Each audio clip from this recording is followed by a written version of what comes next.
ഗായത്രിക്ക് രണ്ടു മരുമക്കളുണ്ടായിരുന്നു. മൂത്ത മരുമകളായ പരുൾ ഒരു പാവപ്പെട്ട കുടുംബത്തിലെയായിരുന്നു. ഇളയ മരുമകളായ ഹിമാനി സമ്പന്ന കുടുംബത്തിലെയും. ഇവർ രണ്ടുപേരാകട്ടെ 8 മാസം ഗർഭിണികളുമായിരുന്നു. ഈ സന്തോഷാവസരത്തിൽ രണ്ടുപേരുടെയും ഗർഭകാല ചടങ്ങുകൾ നടത്താൻ ഗായത്രി തീരുമാനിച്ചു. രണ്ട് പാരന്റ്സും മക്കൾക്ക് സമ്മാനങ്ങൾ നൽകാൻ തീരുമാനിച്ചു. പണക്കാരിയായ ഹിമാനിയുടെ അമ്മ പാവപ്പെട്ടവളായ പരുളിന്റെ അമ്മയെ കളിയാക്കി. എന്താ ഇത്? നിങ്ങളുടെ മകളുടെ ഈ ഗർഭകാല ചടങ്ങിന് നെയ്യ് മാത്രമാണോ കൊണ്ടുവന്നിരിക്കുന്നത്? ഇതൊക്കെ ഒരു ഗിഫ്റ്റാണോ? നിങ്ങൾ എന്നെ ഒന്ന് നോക്കൂ. മധുരപലഹാരങ്ങള്, സ്വർണമാല, പുതിയ ഉടുപ്പ് ഇതൊക്കെ കൊണ്ടാ ഞാൻ വന്നിരിക്കുന്നത്. നിങ്ങളെപ്പോലെയല്ല, വെറും 1 കിലോ നെയ്യുമായി വന്നിരിക്കുക. നാണമില്ലേ നിങ്ങൾക്ക്?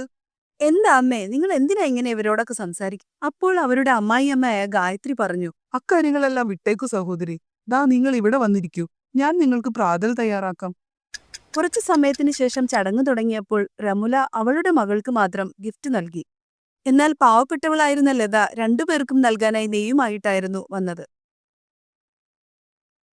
മോളെ, ഇത് നിനക്കുള്ളതാണ്. ഈ സന്തോഷവാർത്ത കേട്ടതിന് ശേഷം പശുവിൽ നിന്ന് കിട്ടിയിരുന്ന പാലിൽ നിന്ന് അല്പാൽപമായി ഞാൻ ഉണ്ടാക്കിയ നെയ്യാണിത്. ഇത് ഞാൻ നിങ്ങൾക്ക് വേണ്ടി മാത്രം ഉണ്ടാക്കിയതാണ്. വേണ്ട വേണ്ട, എനിക്ക് ഈ ലോക്കൽ നെയ്യൊന്നും വേണ്ട, ബ്രാൻഡഡ് മതി. എനിക്കിതൊന്നും വേണ്ട, ഇത് നിങ്ങളെടുത്തോ. ദാ ഇത് നോക്ക്, ഞാൻ നിനക്കുണ്ടാക്കാൻ പോകുന്ന കുഞ്ഞിനുള്ള പുതിയ ഉടുപ്പും കളിപ്പാട്ടങ്ങളുമൊക്കെ ആയിട്ടാ വന്നിരിക്കുന്നത്. ഓ അമ്മേ, ഇതിന്റെയൊക്കെ വല്ല ആവശ്യം ഉണ്ടായിരുന്നോ? എന്റെ മകളുടെ ആദ്യത്തെ കുഞ്ഞല്ലേ, അപ്പോ ഇതൊക്കെ ആവശ്യമുണ്ടാവും. മോളെ, ഞാനിതാ നിനക്ക് വേണ്ടി സ്പെഷ്യൽ ലഡു ഉണ്ടാക്കി കൊണ്ടുവന്നിട്ടുണ്ട്. ഗർഭിണിയായിരിക്കുമ്പോ ഇത് കഴിക്കുന്നത് നല്ലതാ. ഹിമാനി മോളെ, നീയും കുറച്ച് കഴിച്ചോ. വേണ്ട വേണ്ട, ഞാനിതൊന്നും കഴിക്കില്ല. ശരി മോളെ, നിന്റെ ഇഷ്ടം പോലെ തന്നെ ആകട്ടെ. പക്ഷേ പരുൾ മോളെ, നന്നായിട്ട് ശരീരം അനങ്ങണം. നന്നായി ശരീരം അനങ്ങിയാലേ ആരോഗ്യം ഉണ്ടാവുള്ളൂ. എങ്കിലേ കുഞ്ഞിനും ആരോഗ്യം ഉണ്ടാവുള്ളൂ. ഞാനും ഇക്കാര്യങ്ങളൊക്കെ ഇവരോട് പറഞ്ഞതാണ് സഹോദരി. പക്ഷേ എന്റെ മോൾക്ക് ജോലി ചെയ്യേണ്ട ഒരു ആവശ്യവുമില്ല. നീ ജോലിയൊന്നും എടുക്കണ്ട മോളെ. അമ്മ, നിങ്ങൾ എത്ര നല്ല അമ്മയാണ്. അമ്മായിയമ്മയാണെങ്കിലോ ഇത് ചെയ്യ അത് ചെയ്യെന്നൊക്കെ പറഞ്ഞ് എപ്പോഴും ശല്യം ചെയ്തോണ്ടിരിക്കും. കഷ്ടമാണ്. നീ വിഷമിക്കണ്ട, ഞാനൊരു പണക്കാരിയല്ലേ. നിനക്ക് ഒരു രീതിയിലുള്ള ബുദ്ധിമുട്ടും ഞാനുണ്ടാക്കില്ല. ഇത്തരത്തിലുള്ള സംഭാഷണങ്ങളുമൊക്കെയായി ആ ചടങ്ങ് അങ്ങ് പൂർത്തിയായി. എല്ലാരും അവരവരുടെ വീടുകളിലേക്ക് തിരികെ പോയി. കുറച്ചു ദിവസങ്ങൾക്ക് ശേഷം റമൂല അവളുടെ മകൾക്ക് വേണ്ടി ഒരു ട്രക്ക് നിറയെ സാധനങ്ങൾ എത്തിച്ചു. ആ ട്രക്കിനകത്ത് ഒരു വീടിനു വേണ്ട എല്ലാ സാധനങ്ങളും ഉണ്ടായിരുന്നു. ഇതെല്ലാം കണ്ടപ്പോൾ ഹിമാനി തന്റെ ഫാമിലിയെക്കുറിച്ച് ഓർത്ത് അഭിമാനം കൊണ്ടു. അവൾക്ക് വളരെ സന്തോഷമായി. അവളാകട്ടെ വീട്ടുജോലികൾ ഒന്നും തന്നെ ചെയ്യുന്നുണ്ടായിരുന്നില്ല. എന്നാൽ പാവപ്പെട്ടവളായ പരുളിന് വീട്ടുജോലികളെല്ലാം തനിയെ ചെയ്യേണ്ടി വന്നു. എന്റെ മൂത്ത മരുമകളാണ് ഇവിടുത്തെ ജോലികളെല്ലാം ചെയ്യുന്നത്. അവൾ ഒരു പാവമാണ്. പക്ഷേ എന്റെ ഇളയ മരുമകളെ കണ്ടില്ലേ, വെറുതെ തിന്നും കുടിച്ച് ഇരിക്കുക.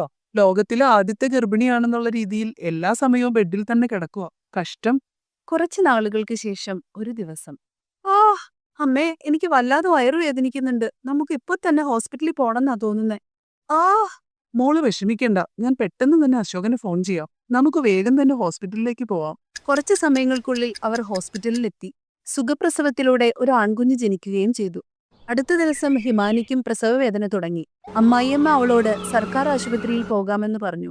എന്നാൽ അവൾ അത് നിരസിച്ചു. വേണ്ടമ്മേ, എന്റെ കുഞ്ഞിനെ സർക്കാർ ആശുപത്രിയിൽ പ്രസവിക്കാനോ? വേണ്ടമ്മേ, ഒരിക്കലും ഞാനൊരു സർക്കാർ ആശുപത്രിയിൽ എന്റെ കുഞ്ഞിനെ പ്രസവിക്കില്ലമ്മേ. സോഷ്യൽ മീഡിയയിൽ ഇത് പോസ്റ്റ് ചെയ്ത് കഴിഞ്ഞാൽ എന്റെ ഫ്രണ്ട്സൊക്കെ എന്തു പറയും? ഞാൻ എന്റെ അമ്മയെ ഫോൺ വിളിച്ചിട്ട് പ്രൈവറ്റ് ഹോസ്പിറ്റലിലേക്ക് പോയിക്കോളാം. വേണ്ട വേണ്ട, ഞാൻ മോനോട് പറഞ്ഞ് അക്കൗണ്ടിലേക്ക് പൈസ അയപ്പിക്കാം. നമുക്ക് പ്രൈവറ്റ് ഹോസ്പിറ്റലിലേക്ക് തന്നെ പോകാം. അവർ പ്രൈവറ്റ് ഹോസ്പിറ്റലിൽ പോവുകയും സിസേറിയനിലൂടെ ഒരു കുഞ്ഞിന് ജന്മം നൽകുകയും ചെയ്തു. ബില്ല് 1,00,000 രൂപയായി. രണ്ടുപേരുടെയും പ്രസവ വാർത്ത അറിഞ്ഞ് അമ്മമാർ കാണാനെത്തി. പണക്കാരിയായ അമ്മ മകളെ കണ്ട് തിരിച്ചുപോയി. മൂത്ത മരുമകളുടെ അമ്മ ഗായത്രിയോട് പറഞ്ഞു. നിങ്ങൾക്ക് മക്കളെ കാണാതിരുന്നാൽ വിഷമമുണ്ടാകുമെന്ന് എനിക്കറിയാം. അതുകൊണ്ട് കുറച്ചു ദിവസത്തേക്ക് ഞാൻ അവളുടെ കൂടെ ഇവിടെ നിൽക്കാം. ഇത് കേട്ട് ഗായത്രിക്ക് വളരെ സന്തോഷം തോന്നി. അവർ തിരികെ വീട്ടിലെത്തി. സുഖപ്രസവമായിരുന്നതിനാൽ കുഞ്ഞിനെ നന്നായി മുലയൂട്ടാൻ പരുളിന് സാധിച്ചു.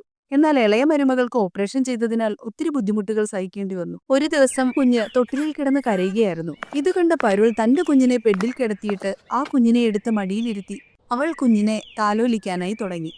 കുഞ്ഞിന് പാല് കൊടുക്കൂ. ഹിമാനി കുഞ്ഞിന് പാല് കൊടുക്കാൻ തുടങ്ങി. ഞാൻ എന്തൊരമ്മയാ, ഓപ്പറേഷൻ കാരണം എന്റെ കുഞ്ഞിനെ ഒന്ന് താലോലിക്കാൻ പോലും പറ്റുന്നില്ല. ആ സമയത്ത് പരുളിന്റെ അമ്മയും അമ്മായിയമ്മയും അങ്ങോട്ട് വന്നു. ഇതുകൊണ്ടാ മോളെ ഞാൻ പറഞ്ഞത് ശരീരമനങ്ങി ജോലി ചെയ്യണമെന്ന്. നീ അങ്ങനെ ശരീരമനങ്ങി ജോലി ചെയ്തിരുന്നെങ്കിൽ നിനക്ക് സുഖപ്രസവമായേനെ. അങ്ങനെ ചെയ്തിരുന്നെങ്കിൽ നിനക്ക് നിന്റെ കുഞ്ഞിനെ നന്നായി നോക്കാൻ പറ്റിയേനെ. കഷ്ടം. നീ വിഷമിക്കേണ്ട മോളെ, ഞാൻ ഇവിടെ ഇല്ലേ. നിന്റെയും നിന്റെ കുഞ്ഞിന്റെ കാര്യങ്ങളുമെല്ലാം ഞാൻ തന്നെ ശ്രദ്ധിച്ചോളാം. എന്നോട് ക്ഷമിക്കണം അമ്മേ. നിങ്ങൾ പറഞ്ഞതനുസരിച്ചിരുന്നെങ്കിൽ എനിക്കും സുഖപ്രസവമായേനെ. കുറച്ചു ദിവസങ്ങൾക്ക് ശേഷം പണക്കാരിയായ അമ്മ ഹിമാനിയെ കാണാനെത്തി. അമ്മ ഇങ്ങനെ നാടകം കളിക്കേണ്ട ആവശ്യമൊന്നുമില്ല. എനിക്ക് നിങ്ങളുടെ ആവശ്യം ഉണ്ടായിരുന്നപ്പോ നിങ്ങൾ പോയി. ആശുപത്രിയിൽ നിന്ന് നിങ്ങൾ വേഗം ഓടിപ്പോയില്ലേ. ചേച്ചിയും ചേച്ചിയുടെ അമ്മയാണ് എന്നെ സഹായിച്ചത്. ഇപ്പോ ഞങ്ങൾ സുഖമായിട്ടിരിക്കുന്നോണ്ട് വന്നേക്കുവാണല്ലേ. ഇപ്പൊ 2 മാസം കഴിഞ്ഞില്ലേ. ഇനി നിങ്ങളുടെ കള്ളസ്നേഹമൊന്നും എനിക്ക് വേണ്ട. പണക്കാരിയായ റമോലയ്ക്ക് തന്റെ തെറ്റ് ബോധ്യമായി. അവരെല്ലാരോടും ക്ഷമ ചോദിച്ചു. പിന്നീട് ഒരിക്കലും അവർ അഹങ്കാരം കാണിച്ചിട്ടില്ല. അവരെങ്ങനെ സുഖമായി ജീവിച്ചു.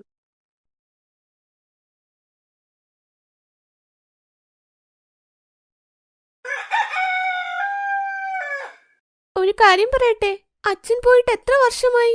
അമ്മ വേറെ വീടുകളിൽ പണി ചെയ്ത് എന്നെ പഠിപ്പിക്കുകയൊക്കെ ചെയ്തു. പക്ഷെ ഞാനിപ്പോൾ വലുതായില്ലേ. ഞാനും ജോലി ചെയ്യട്ടെ. അല്ലെങ്കിൽ വീടുകളിൽ വന്ന് ഞാൻ അമ്മയെ സഹായിക്കാം. ശരി, വേറെ എന്തൊക്കെ ചെയ്യും? 12 പാസ്സായവൾക്ക് എന്ത് ജോലി കിട്ടാനാ? എന്നെപ്പോലെ അടിച്ചു വാരുന്നതൊക്കെ ചെയ്യാനാണോ? ഹാ, അതിലെന്താ തെറ്റ്? അമ്മ ഇങ്ങനെയുള്ള പണിയൊക്കെ ചെയ്തല്ലേ എന്നെ നോക്കിയത്. പക്ഷെ നീയും അതുതന്നെ ചെയ്യാനല്ലല്ലോ പഠിപ്പിച്ചത്. ഞാൻ നിന്നെക്കൊണ്ട് ഒരു പൊടി പോലും എടുപ്പിച്ചിട്ടില്ല. നിന്റെ നിറം പോകുമെന്ന് കരുതി. നോക്കിക്കോ, നിന്റെ കല്യാണം ഒരു വലിയ പണക്കാരനുമായി നടത്തും. ഞാൻ ചെറുപ്പം മുതലേ ഇതാ കേൾക്കുന്നത്. എന്നാൽ എന്നോട് പറ, എങ്ങനെ പണക്കാരനുമായി കല്യാണം കഴിപ്പിക്കും? നടത്തും, ഉറപ്പായും നടത്തും. നിനക്കിനി ജീവിതത്തിൽ ഇരുന്ന് കഴിക്കേണ്ട അവസ്ഥ വരണം. എന്നെപ്പോലെ വല്ലവന്റെയും തുണി കഴുകണ്ട. മനസ്സിലായോ? ഇപ്പോൾ പോയി മിണ്ടാതെ ഇരിക്കും. അമ്മ കൽപ്പനയുടെ വാക്കു കേട്ട് ഈശ ചിരിച്ചു. ഭർത്താവ് മരിച്ച ശേഷം കൽപ്പന ഒരുപാട് കഷ്ടപ്പെട്ട് തന്റെ ഏക മകൾ ഈശയെ പഠിപ്പിച്ച് വലുതാക്കി. ഇപ്പോൾ അവളുടെ കല്യാണത്തെപ്പറ്റിയുള്ള ചിന്തയാണ് രാത്രിയും പകലും. കുറച്ചു ദിവസങ്ങൾക്കു ശേഷം, ഈശേ, എന്റെ ശമ്പളം വന്നു. ഞാൻ ചന്തയിൽ പോയിട്ട് വരാം. റേഷനും വെള്ളവും വാങ്ങാം. ശരിയമ്മേ. നിനക്കെന്തെങ്കിലും വേണമെങ്കിൽ പറ. ഒരു വലിയ ലെഹങ്ക വേണമായിരുന്നു, 15,000 രൂപയുടെ. ഇങ്ങനെ ഈശയുടെയും കൽപ്പനയുടെയും ജീവിതം മുമ്പോട്ടു പോയി. 1 മാസത്തിനു ശേഷം കൽപ്പന ചന്തയിൽ പോകാനായി തയ്യാറായിക്കൊണ്ടിരുന്നു. ഈശയെ, ഞാൻ ചന്തയിൽ പോവാ. 1 ഗ്ലാസ് വെള്ളം താ. വെള്ളം പിന്നെ കുടിക്കാം, ആദ്യം ഇത് കേൾക്ക്. ഈശ ഒരു പുതിയ ബ്ലൗസ് അമ്മയ്ക്ക് നേരെ കാണിച്ചു.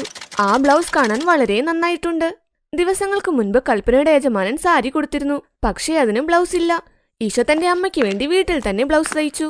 ഇത് കാണാൻ നല്ല രസമുണ്ടല്ലോ. ഇനി വെള്ളം താ. വെള്ളമൊക്കെ പിന്നെ, ആദ്യമേ ബ്ലൗസും ഇട്ട് സാരിയും എടുത്തന്നെ ഒന്ന് കാണിക്ക്.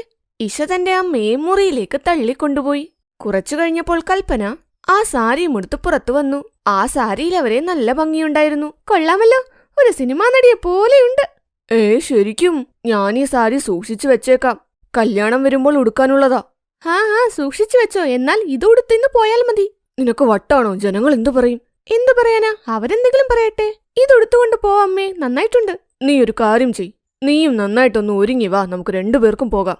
നല്ല പണക്കാരെ പോലെ തന്നെ. കൽപ്പന പറയുന്നത് കേട്ട് ഈശ റെഡിയാകാനായി പോയി. കുറച്ചുനേരം കഴിഞ്ഞ് 2 പേരും റെഡിയായി ചന്തയിൽ പോയി. 2 പേരെയും കാണാൻ നല്ല ഭംഗിയുണ്ടായിരുന്നു. ചന്തയിലെ ഒരു കടയിൽ നിന്നും കൽപ്പന പച്ചക്കറി വാങ്ങി.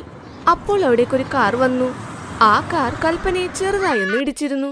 കൽപ്പനയുടെ നിലവിളി കേട്ട് കാറിൽ നിന്നും ഒരു അമ്മയും മകനും ഇറങ്ങി. കൽപ്പനയെ പിടിച്ചെഴുന്നേൽപ്പിച്ച് അവർ പറഞ്ഞു, സോറി ആന്റി, നിങ്ങൾക്കൊന്നും പറ്റിയില്ലല്ലോ. അയ്യോ അൻക്ക്, നീ എന്തായി ചെയ്തത്? പെങ്ങളെ കുഴപ്പമൊന്നുമില്ലല്ലോ. ഞാൻ ഓക്കെയാണ്, ഒരു കുഴപ്പവുമില്ല മോനെ. ദൈവപുണ്യം കൊണ്ട് നിങ്ങൾക്ക് വേറെ ഒന്നും സംഭവിച്ചില്ല. കാര്യമെന്തെന്നാൽ എന്റെ മകൻ കഴിഞ്ഞ മാസമാണ് കാർ എടുത്തത്. ഓടിക്കാൻ പഠിക്കുന്നതേയുള്ളൂ. മുഴുവൻ കാശ് കൊടുത്ത് വാങ്ങിയതാ. ലോണും കാര്യങ്ങളും ഒന്നുമില്ല. അത് നല്ല കാര്യമാണല്ലോ. മൊത്തത്തിൽ എത്ര രൂപയായി? മുഴുവൻ 12 ലക്ഷമായി. നിങ്ങളുടെ അടുത്ത് ഏത് കാറാ? അത് പിന്നെ ഞങ്ങൾക്ക് കാറൊന്നും ഓടിക്കാൻ അറിയില്ല, ഇവൾക്കും അറിയില്ല. അതുകൊണ്ട് കാർ വാങ്ങിയില്ല. ശരി, മോൾ എന്തു പറയുന്നു? നമസ്തേ, സുഖമായിരിക്കുന്നു ആന്റി. മകൾ വളരെ നല്ലൊരു കുട്ടിയാണല്ലോ. ഇവളെ കല്യാണം കഴിപ്പിക്കുന്നതിനെ കുറിച്ച് ചിന്തിക്കണ്ടേ?